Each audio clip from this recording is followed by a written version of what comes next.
Hello दोस्तों, कैसे हैं आप सब। आज मैं आपके सामने लेकर के आया हूँ कारक। कारक जो है हिंदी व्याकरण का एक अभिन्न अंग है। और कारक लगभग हर एक तरह के बोर्ड एग्जाम या कॉम्पिटिटिव एग्जाम में जो है पूछा जाता है। तो इसको लेकर आज हम लोग चर्चा करेंगे कारक क्या है। देखिए, कारक का सबसे पहले परिभाषा जो है बहुत जरूरी है। बहुत बच्चों को जो है परिभाषा ही याद नहीं होता है, तो हम लोग परिभाषा को समझते हैं क्या है। तो संज्ञा या सर्वनाम के जिस रूप से, ये लिखा है, संज्ञा या सर्वनाम के जिस रूप से उसका जो संबंध है वाक्य के अन्य शब्द, जो वाक्य है वाक्य के अन्य शब्दों खासकर क्रिया के साथ हो, खासकर क्रिया के साथ। देखिए, वाक्य जब बनता है ना, तो एक जो है कर्ता होता है और एक क्रिया होता है, कर्म भी होता है, बट मेनली एक कर्ता और एक क्रिया का जो है सब्जेक्ट प्लस वर्ब का जो है हम लोग का फॉर्मेशन है एक सेंटेंस स्ट्रक्चर में, सब्जेक्ट प्लस वर्ब। तो संज्ञा या सर्वनाम के साथ क्रिया का क्या संबंध है, इसको दिखाने वाले जो शब्द है उसे ही हम लोग कारक कहते हैं। कारक क्या है जी?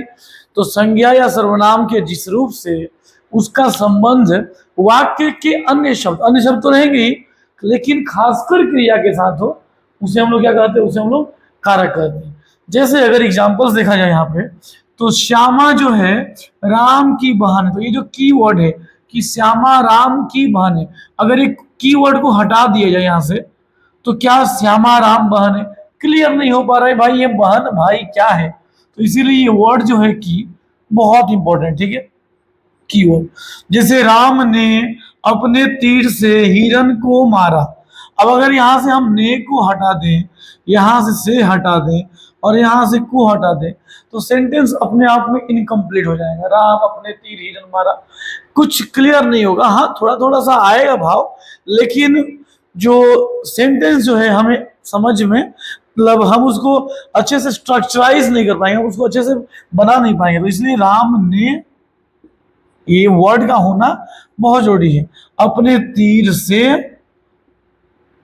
धनुष से भी आप लिख सकते हैं, कोई दिक्कत नहीं है।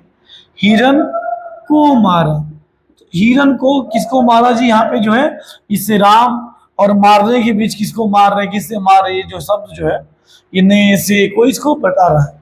जैसे बंदर जो है, ये बंदर पेड़ पर बैठा है, तो ये जो पर है ये क्या है? ये कारक है। और वह साइकिल से आता है, वह साइकिल आता है, समझ में नहीं आएगा। तो वह साइकिल से आता है, अगर से लिखा है तो ये जो है ये वर्ड पर, में, ने, की, का, के, से, ये सब क्या है? ये सब कारक है। अब देखिए, हिंदी में कुल 8 प्रकार के कारक होते हैं। जो हिंदी में जो कारक का जो नाम दिया गया है वो टोटल 8 प्रकार के कारक है। कौन कौन से कारक है मैं अभी इसको लिखता हूं, देखिए।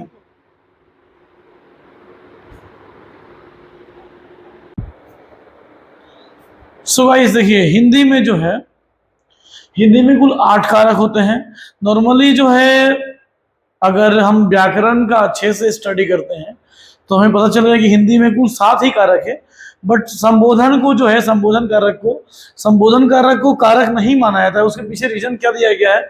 तो जो संबोधन कारक है उसके उसमें क्रिया और कर्ता का जो संबंध जो है वो स्पष्ट नहीं होता। मतलब क्रिया के साथ संज्ञा या सर्वनाम का रिलेशन जो है स्पष्ट नहीं होता है, इसीलिए हम लोग संबोधन कारक को कारक नहीं मानते। खैर, वो तो विवाद का बात है, हम लोग जो है नॉर्मली समझते हैं।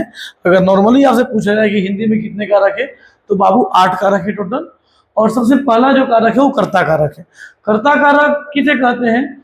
तो देखिए, कर्ता कारक पहले तो समझते हैं हम लोग कि कारक का मतलब क्या? कारक एक तरह का पुल होता है, ठीक है। क्या होता है जी? कारक जो है एक तरह का पुल का काम करता है, जो यह स्पष्ट करता है कि कौन किसके साथ और क्या कर रहा है।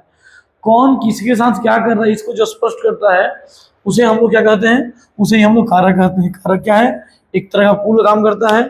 और इसके लिए कारक के साथ कुछ चिन्ह यूज होता है, कुछ साइन इस्तेमाल किया जाता है। जैसे कर्ता के साथ ने, कर्म के साथ को, करण के साथ जो है से और द्वारा, फिर संप्रदान के साथ को और के लिए, आपादान के साथ फिर से, फिर संबंध के साथ जो है काके की, रारे दी, नाने नी, फिर हम लोग अधिकरण के साथ यूज करते हैं में और पर, और संबोधन के साथ हे, अजी, अहो, इस तरह के शब्दों का हम लोग इस्तेमाल करते हैं। तो ये तो कारक है। ये इसकी विभक्तियां हैं, जो हम लोग वर्ड्स बोले हैं, जो ने को से है, ताते तीरा रे री सब जो बोले, काके कीरा रे री, ये सब क्या है? विभक्ति।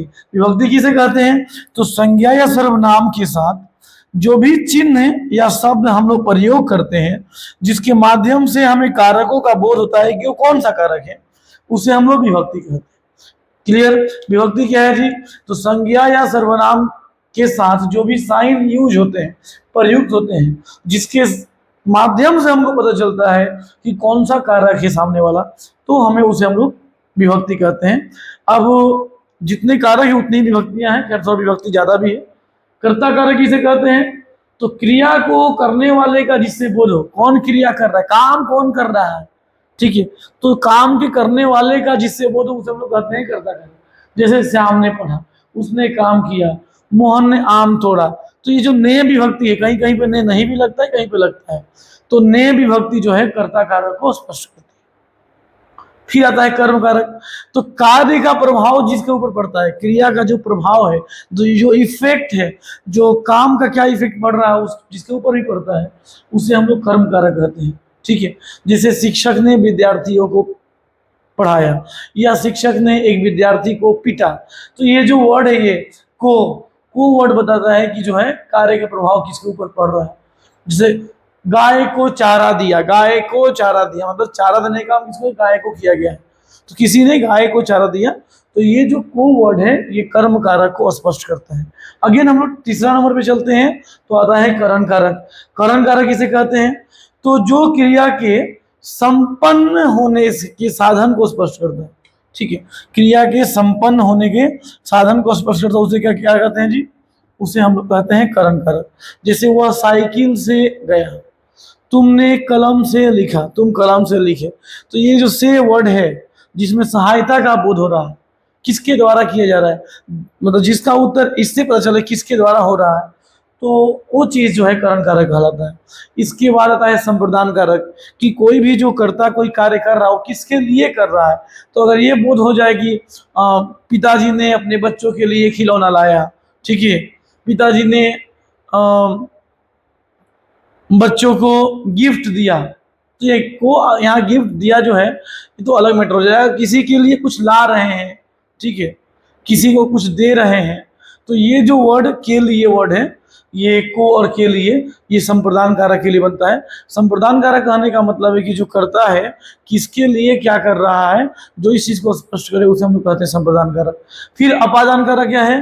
तो अपादान कारक कर्ता के साथ में जो है मतलब संज्ञा के अलगाव का बोध कराता है।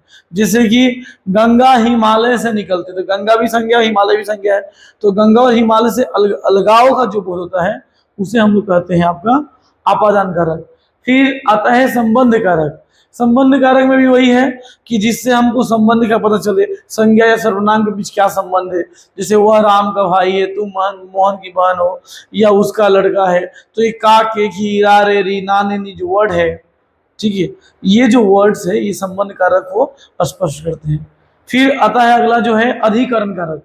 क्रिया कहाँ हुआ है, प्लेस के बारे में जो डिस्क्राइब करे कि पानी में सॉरी मछली पानी में तैरती है, तो मछली कहाँ तैर रही, क्रिया कहाँ हो रही है जी? पानी के अंदर हो रहा है। बंदर पेड़ पर बैठा है, बंदर कहाँ बैठा है? पेड़ पर, तो अगर स्थान का बोध करा दे तो अधिकरण कारक।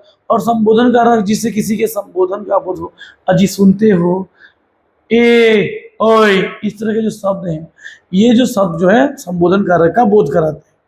सो आज के लिए इतना ही, आप लोग इसको नोट डाउन कर लीजिए, और अगेन जो है अगले वीडियो में हम लोग जो है कुछ नया, कुछ इंटरेस्टिंग जो है टॉपिक्स कवर अप करेंगे। जय श्री राम।